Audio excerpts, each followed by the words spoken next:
Nimevaa koti hapa nilipo. Hujavaa. Hujavaa. Sasa ngoja nifanye zoezi moja hapa. Sasa nafanya namna hii. Hapa vipi? Nimevaa koti. Bado. Nimevaa koti. Hujavaa. Nimevaa koti. Hujavaa. Nimevaa koti. Hujavaa. Rafiki yangu, kama wewe uliwekewa ubatizo wa kichwani ukaamua umeshamvaa Kristo, na sikupi hongera, nakupa huzuni, maana unaenda jehanamu. Hii ndio tafsiri ya kuvaa koti. Watu wapendwa,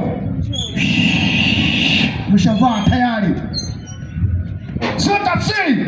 Sasa nikachukua koti nikaliweka namna hii hapa, nimevaa koti. Bado. Nimevaa koti. Bado. Haya, sawa, hamna shida.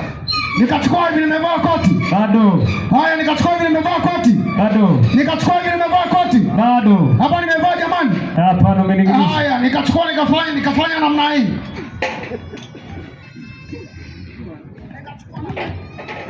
Namna hiyo. Hapa nimevaa koti. Bado vaa vizuri. Sasa nimeshavaa.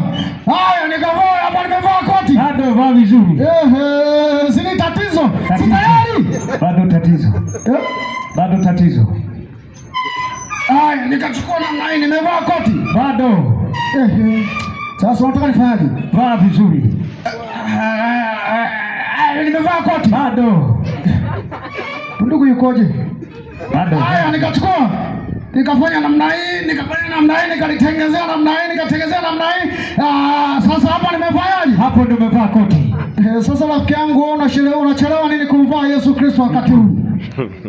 Wanahitaji kumvaa Yesu Kristo, anyosha mikono. Amen. Kama unahitaji kumvaa Yesu Kristo, nyosha mkono. Kama unahitaji kumvaa Yesu Kristo, nyosha mkono kwa njia iliyo sahihi. Amen. Unahitaji kumvaa Yesu Kristo, nyosha mikono. Ndugu pale anasema anahitaji kumvaa Yesu Kristo. Barikiwe sana. Barikiwe sana. Na ndugu mwingine yuko hapa nyuma yako. Yuko hapa?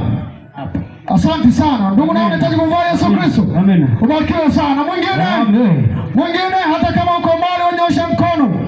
Wahudumu wetu watakufikia, unahitaji kumvaa Yesu Kristo. Sawa sawa. Mwingine yule kule. Sasa watumishi mtaongea nao ndugu namna kufanya. Amen. Kwa wakati huu sasa, mpendwa, kabla ya kuruhusu maswali na majibu, kama utakuwa na swali lako, funika macho tuombe. Baba uliye mtakatifu, mfalme wa mbingu na nchi, Mungu ambaye umetupa mamlaka ya kuhubiri katika ulimwengu wote, tuweze kuihubiri injili ya kweli, ili dunia iweze kuwa na amani, ili dunia iweze kuwa salama.